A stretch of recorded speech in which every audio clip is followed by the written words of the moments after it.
Olá, sejam muito bem-vindos a mais um vídeo, e nesse mês nós iremos ver os clássicos mais violentos do futebol mundial. Eu separei aqui os 8 clássicos que mais costumam passar dos limites e causar problemas para as autoridades locais, sendo 4 europeus e 4 sul-americanos. Mas espera lá, antes de começar o vídeo eu peço rapidamente para você verificar se você é inscrito aqui do canal, porque tem muita gente que vê os vídeos e por algum motivo não é inscrito. Gente, vamos lá, né? É de graça, não dói nada, só apertar o botão. Se você tiver condições de apoiar o canal financeiramente, peço para você considerar se tornar membro.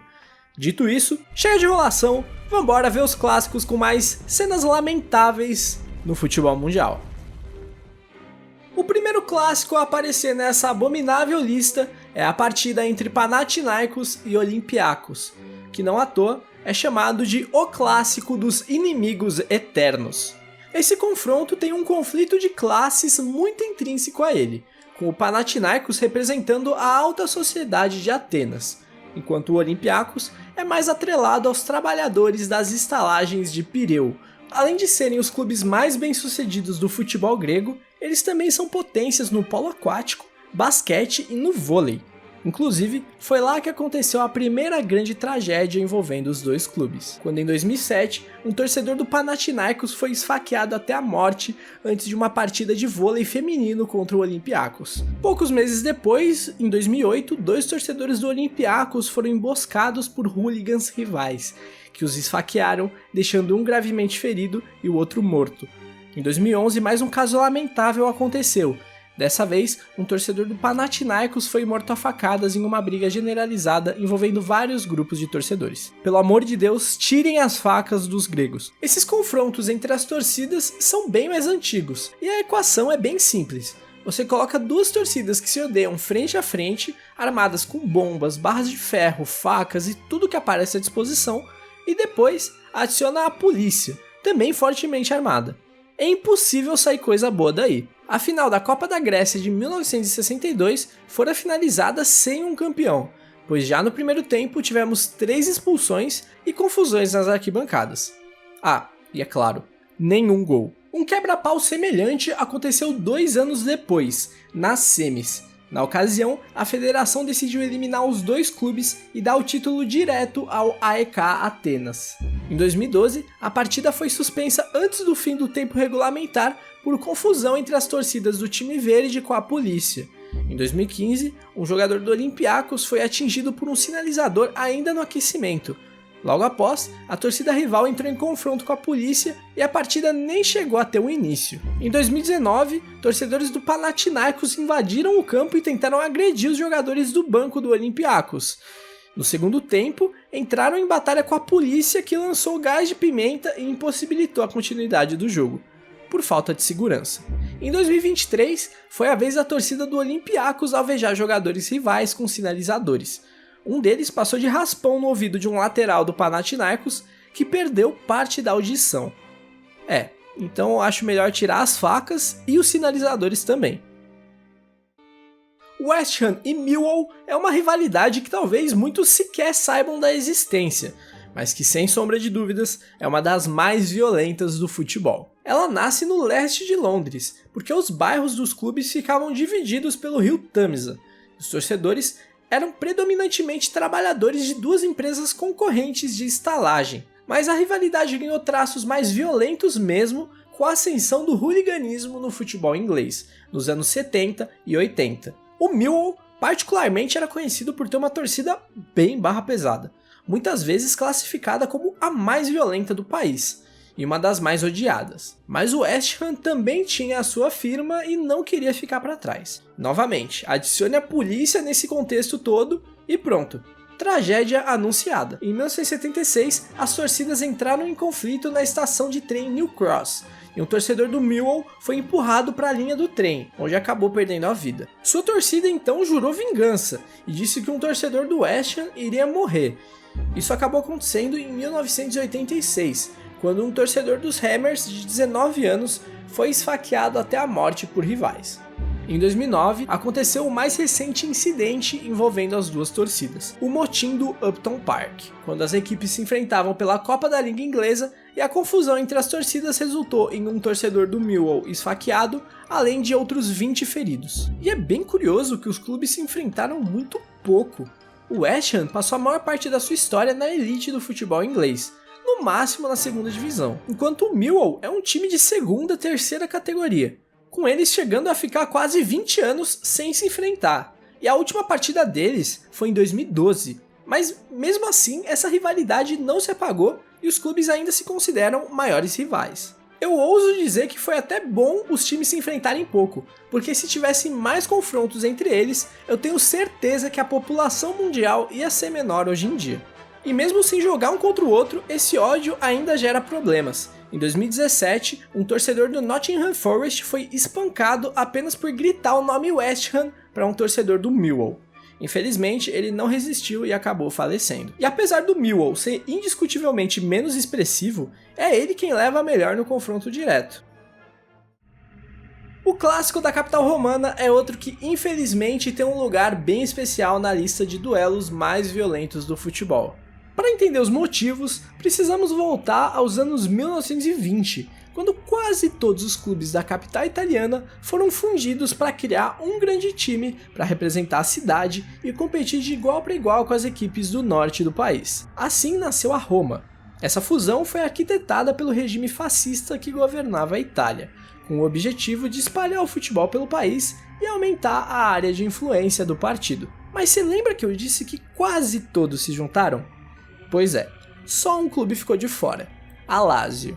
Isso porque um general influente no governo era torcedor do time e não queria ver seu clube se desfazer. Daí surgiu a antipatia da Lazio para com os outros torcedores, que agora estavam todos reunidos sob uma só bandeira, a Roma, e portanto se tornaram a grande maioria, muito ligada à classe trabalhadora, enquanto a Lazio era um clube mais elitista. E essas diferenças fizeram com que os torcedores da Lazio se sentissem oprimidos, e parte da torcida acabou canalizando esse sentimento em ideais extremamente problemáticos. E não tem como falar dessa parte e ignorar a principal organizada do clube, a Irriducibili.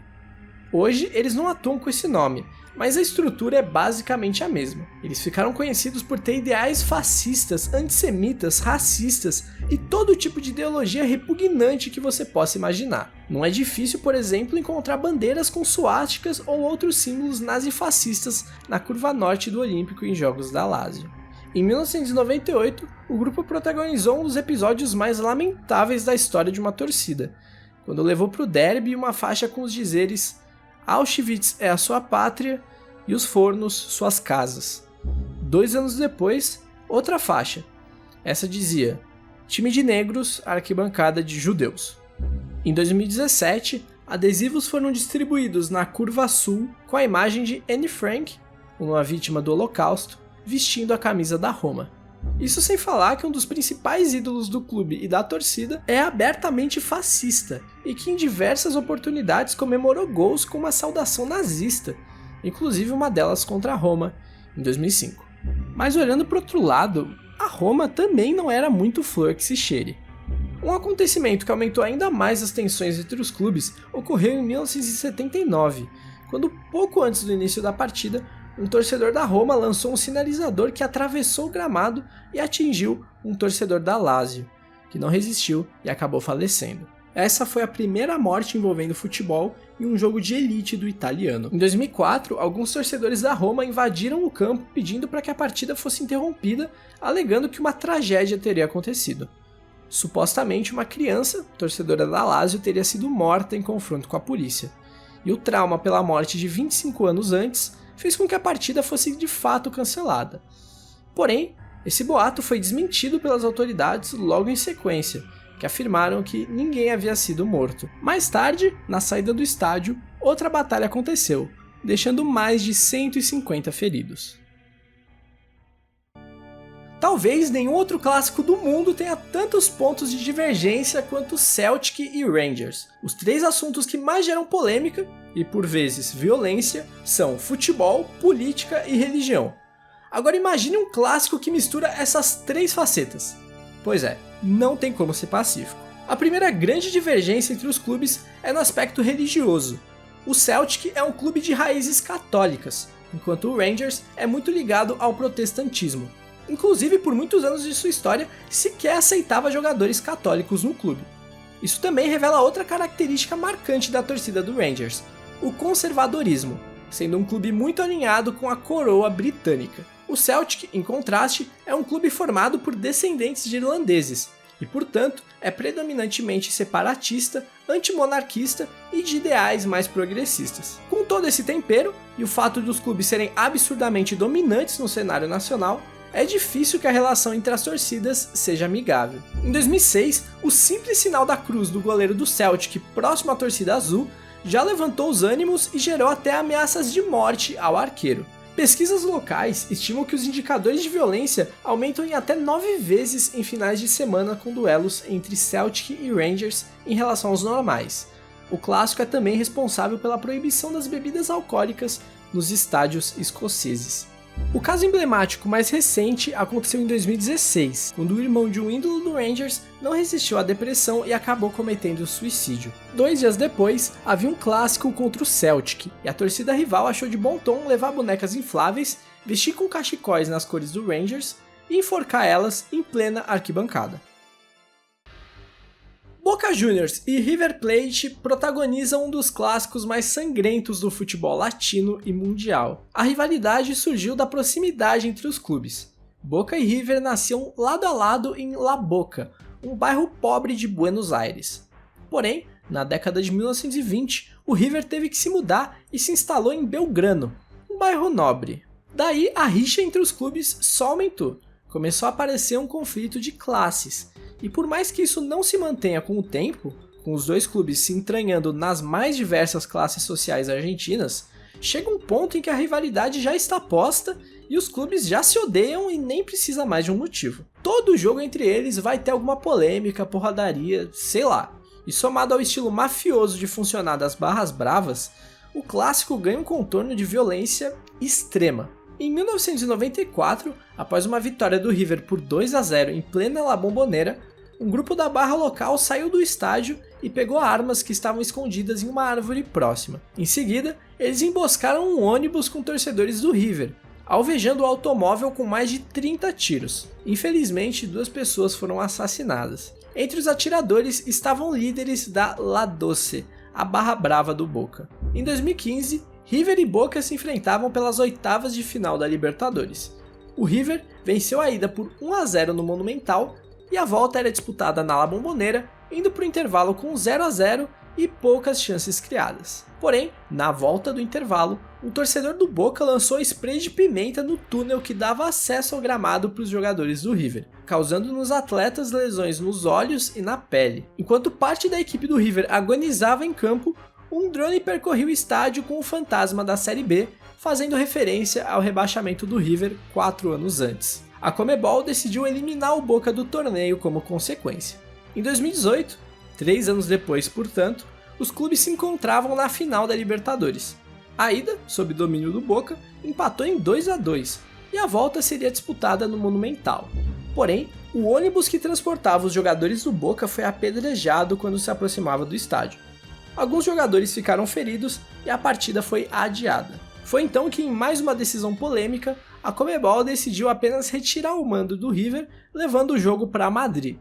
No final das contas, o título foi para o River, vencendo a partida decisiva de virada por 3-1.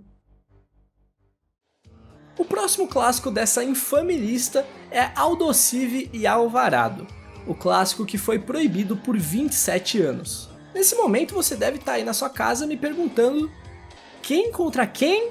Pois é, mas não se preocupe, se você nunca ouviu falar em nenhum desses times, tá tudo bem, porque são 2 times minúsculos da Argentina. Eles fazem o clássico de Mar del Plata, uma cidade bem pequena e pouco relevante para o futebol argentino, mas que alarde um confronto que desde o final dos anos 80 tem um clima hostil que só se equipara em mobilização policial a um Boca e River. Os confrontos começaram a ganhar expressão na disputa dos campeonatos regionais de Mar del Plata, e a hostilidade foi crescendo exponencialmente, até o ponto da federação se reunir e concordar que esse clássico não poderia mais acontecer. O motivo disso se deu em uma partida em 1997, que foi interrompida logo aos 20 minutos do primeiro tempo, quando as torcidas começaram a entrar em confronto. Logo em seguida, a polícia tentou intervir e virou um corre-corre dentro e fora do estádio, com pedra voando, garrafa voando, bomba de gás lacrimogênio e tudo que tinha direito. O saldo do conflito foram diversos feridos, algo que nem a polícia na época soube classificar, e um muro do estádio derrubado, e evidentemente a partida encerrada por falta de segurança. Por isso, a Federação Argentina decidiu que esses times seriam proibidos de se enfrentar. Todos os sorteios de Copa Argentina, torneios regionais e até amistosos seriam feitos de forma a evitar que eles caíssem frente a frente. Isso porque não valia a pena uma cidade turística pequena montar uma logística de segurança comparável a um Boca e River só para dois times de divisões bem inferiores não se matarem em campo. O destino fez com que anos depois o Aldosivi fosse subindo nas divisões argentinas, chegando à primeira divisão em 2014, naquele fatídico ano em que o campeonato argentino aumentou de 20 para 30 clubes. O Aldosivi foi um desses 10 que subiram, retornando depois de quase 40 anos fora. O Alvarado também escalou alguns degraus e chegou à segunda divisão argentina em 2019. Com a queda do Aldosivi em 2022, voltou a surgir a possibilidade dos clubes acabarem se enfrentando na segunda divisão. Porém, como ela tinha dois grupos, a AFA jogava cada um em um grupo e evitava o confronto. Em 2024, 27 anos depois do último duelo entre eles, a Federação Argentina permitiu que o clássico voltasse a ser disputado. As duas partidas já aconteceram. A primeira foi um empate em 0-0 e a segunda uma vitória magra do Alvarado. Ao todo, o retrospecto do confronto também mostra muito equilíbrio, com o Aldosivi tendo uma pequena vantagem. E para matar a saudade, nesse mesmo ano já rolou até troca de tiros entre as torcidas, deixando 3 feridos. A gente estava aqui cheio de dedo apontando para os argentinos, mas tem que ser dito que o Brasil não fica muito para trás não. Corinthians e Palmeiras é provavelmente o clássico mais violento do futebol brasileiro. Faz muito jogo aí fora parecer fichinha. Já tivemos pelo menos 11 casos de pessoas perdendo a vida relacionados com esse clássico. E eles inclusive estrearam essa modalidade aqui em terras tupiniquins. A primeira morte por causa de futebol no Brasil aconteceu em 1988, quando um dos líderes da Mancha Verde foi assassinado a tiros em São Paulo. E foi um caso bem esquisito, porque a polícia não conseguiu chegar a uma conclusão, e o principal suspeito era um integrante da Gaviões da Fiel. E antes dessa primeira morte, tinha toda uma ética envolvida no entorno das brigas organizadas, como por exemplo o não uso de armas de fogo. Mas depois desse assassinato foi tudo por água abaixo. O derby também foi um dos principais causadores da torcida única no estado de São Paulo, após os episódios de brigas que ocorreram no clássico de 2016. E não tem como não citar uma das porradarias mais folclóricas do futebol brasileiro, que aconteceu entre jogadores de Corinthians e Palmeiras naquele Paulistão de 99, no episódio das embaixadinhas do Edilson Capetinha. E nem no carnaval eles se bicam. A Gaviões da Fiel não pode desfilar no mesmo dia da Mancha Verde em hipótese alguma. O sorteio já é feito esquematizado para isso não ser possível. Mas no desfile desse ano, aconteceu da Mancha terminar em quinto e a Gaviões em quarto. Ou seja, eles teriam que desfilar uma em seguida da outra no desfile das campeãs. Para isso não acontecer, a liga mudou toda a ordem do desfile para as torcidas de maneira alguma se cruzarem. O último, mas não menos lamentável, clássico mais violento dessa lista é São Paulo e Palmeiras. Mas aqui poderia entrar qualquer outro clássico do estado de São Paulo, que é disparado o lugar que mais causou mortes no futebol brasileiro, com quase o dobro de casos por segundo colocado. Mas eu decidi colocar esse especificamente porque ele é muito simbólico na questão da violência aqui no Brasil. Os anos 90 em si era um período muito complexo, foi o auge da violência nos estádios. Na manhã de 20 de agosto de 1995, aconteceu o estopim de tudo isso, a gota d'água. São Paulo e Palmeiras faziam a final da Supercopa de Futebol Júnior no Pacaembu. Exato, Futebol Júnior, um torneio sub-20. E o jogo aparentemente inofensivo ficou marcado na história como o pior incidente envolvendo duas torcidas no futebol brasileiro. O Palmeiras acabou campeão no gol de ouro, e segundo a apuração da época, a torcida alviverde foi comemorar em frente à torcida do São Paulo, que evidentemente se irritou, derrubou o alambrado e partiu para cima dos palmeirenses. A tragédia teria seu agravante porque o Pacaembu estava em obras, e havia ali próximo um setor com barras de ferro, madeiras e vários objetos muito bons para agredir alguém, expostos para qualquer um pegar. E foi exatamente o que aconteceu. E o efetivo de policiais reduzido, por se tratar de um jogo sub-20, fez eclodir uma verdadeira batalha campal, transmitida em rede nacional, e que resultou em mais de 100 feridos e um adolescente são paulino de 16 anos morto.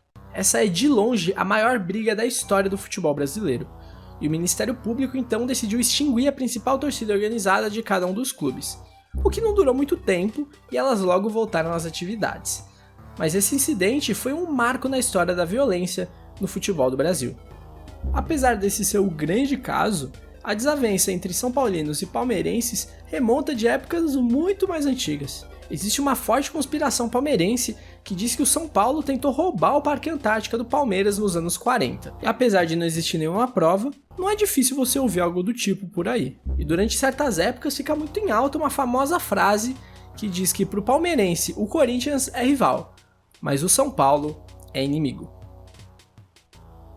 Durante a pesquisa para esse vídeo eu me deparei com um triste dado que me surpreendeu bastante e me fez adicionar uma seção de bônus nessa lista. Por isso, agora sim, para fechar o vídeo, vamos falar do clássico rei, ABC contra América de Natal. Esse duelo aparece aqui porque, apesar do estado de São Paulo ser o que mais tem mortes em jogos de futebol, ABC e América são o clássico que mais mata no futebol brasileiro. E o que deixa esse dado assustador é olhar o tamanho das torcidas, do estado e a situação dos clubes. O ABC não disputa a Série A desde 1985 e o América de Natal desde 2007. E possivelmente toda essa violência é menos falada do que o comum porque são dois times que não aparecem frequentemente na mídia, são mais fora do eixo. Bom galera, o vídeo vai ficando por aqui, espero que tenham curtido e fica a lição de que apesar do futebol ser um esporte tão rico e que une tantas pessoas, por vezes ele acaba sendo desculpa para outras tantas serem violentas e causarem problemas. Muito obrigado a você que viu até aqui, espero que você tenha curtido de coração e eu te aguardo aqui no próximo dia 16, que se tudo der certo será o dia do próximo vídeo. Me siga nas redes sociais e comente alguma sugestão de vídeo ou feedback. Se você ainda não é inscrito, eu não sei o que você está esperando, já passou da hora de se inscrever, mas eu vou te dar outra chance, vai, vamos lá, se inscreve. E por esse mês, foi isso, valeu! Tamo junto.